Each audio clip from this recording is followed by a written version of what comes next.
একটা কথা চিন্তা করো, তুমি একা দাঁড়িয়ে আছো, মাথার উপরে আগুনের লাল আকাশ। তুমি বেরিয়েছ বেড়াতে, রোদের আলোয় মন ভালো, হঠাৎ করে মাটি কাঁপছে, পৃথিবী নিজেই কাঁপছে।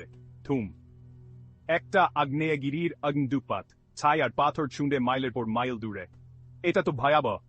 মনে হচ্ছে পৃথিবী ফিরে আসছে, কিন্তু একবার ভাবো, পৃথিবীর সব সুপার ভলকানো একসাথে ফেটে পড়ল। এটা কল্পনা করাও কঠিন। বাচ্চার আশা ছেড়ে দেওয়ার মতো অবস্থা। সবকিছু ধ্বংস হয়ে আসছে, আকাশ খন কালো হয়ে যাবে, ছাই ভরা, সূর্য দেখা যাবে না, দিন রাতের মতো হয়ে যাবে, তাপমাত্রা হু হু করে কমে যাবে, গাছপালা শুকিয়ে মরে যাবে। পৃথিবী এক বিশাল মরুভূমি।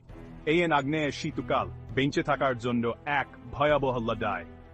ঠান্ডা আর অন্ধকারে বেঁচে থাকা কঠিন, কিন্তু মানুষ অপরাজেয়। আমরা টিকে থাকবো, আমরা সবকিছু সহ্য করতে পারি। আর আমি তোমাদের দেখাবো আমরা কিভাবে টিকে থাকবো, আমাদের সাহস আর দক্ষতা দিয়ে। প্রথম কয়েকটা দিন সবচেয়ে কঠিন। চারদিকে অন্ধকার, সবকিছু থেমে গেছে, জীবন থমকে গেছে। তুষারপাতের মতো ছাই পড়ছে, সবকিছু ফেঁকে ফেলছে। শহরের প্রতিটি কোনায় ছাই জমে আছে। শ্বাস নিতে কষ্ট হবে, মুখোশ লাগবে, এটা বাতাস পরিষ্কার করবে। বাতাসে বিষাক্ত কণার পরিমাণ বেড়ে গেছে, পানির ইঞ্চগুলো দূষিত হয়ে যাবে। তাই পরিষ্কার পানি খুঁজে বের করা খুব গুরুত্বপূর্ণ। প্রতিটি ফোঁটা পানির মূল্য এখন অনেক বেশি। মনে রাখবে, শান্ত থাকতে হবে। ভয় হল তোমার সবচেয়ে বড় শত্রু। ভয় আমাদের দুর্বল করে দেয়। আমাদের স্পষ্টভাবে চিন্তা করতে হবে, আশ্রয় খুঁজে বের করতে হবে, আর জীবন ধারণের জন্য প্রয়োজনীয় জিনিসপত্র জোগাড় করতে হবে। প্রতিটি পদক্ষেপে সতর্ক থাকতে হবে। আমাদের পূর্বপুরুষরা হিম, দুর্ভিক্ষ এবং তার চেয়েও ভয়াবহ সবকিছুর সাথে লড়াই করে টিকেছিল। তাদের সংগ্রাম আমাদের জন্য উদাহরণ। তাদের সেই সাহস আমাদের রক্তে আছে। চলো, সেই সাহস দিয়ে আমরাও টিকে থাকি।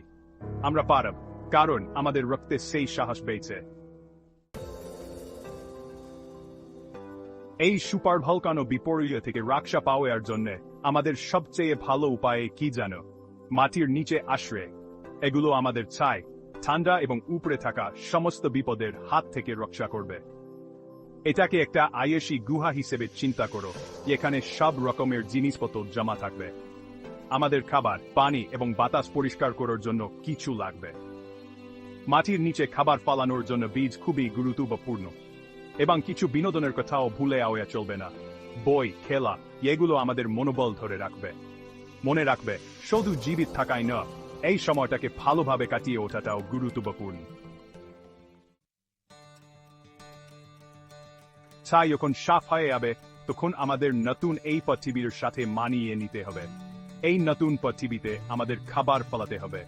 হয়তো হাইড্রোপনিক্স ব্যবহার করতে হবে, মাটি ছাড়াই গাছপালা চাষ করতে হবে।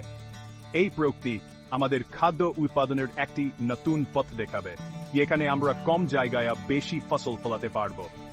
এমনকি আমাদের পোকামাকড়ও খেতে হতে পারে। প্রোটিনের একটি সেরা উৎস। বাতাস পরিষ্কার হবে, কিন্তু সূর্যের আলো হয়তো আরো কয়েক বছর ধরে ম্লান থাকবে। এই সময়ে আমাদের শক্তি এবং সাহস ধরে রাখতে হবে। এই নতুন পৃথিবী অনেক প্রতিকূলতায় ভরা হবে, কিন্তু মানুষ খুবই নিরুৎসাহী। আমরা টিকে থাকার এবং উন্নতি লাভের উপায় খুঁজে বের করব। আমাদের একে অপরের উপর নির্ভর করতে হবে এবং একসাথে কাজ করতে হবে। হয়তো এই ছাইয়ের মাঝে আমরা একটি আরো সুন্দর পৃথিবী তৈরি করব। এখন এটাই তো একটি অভিযান, যার জন্য লড়াই করাই আমাদের স্বপ্ন এবং আশা এই নতুন পৃথিবীকে আরো সুন্দর করে তুলবে।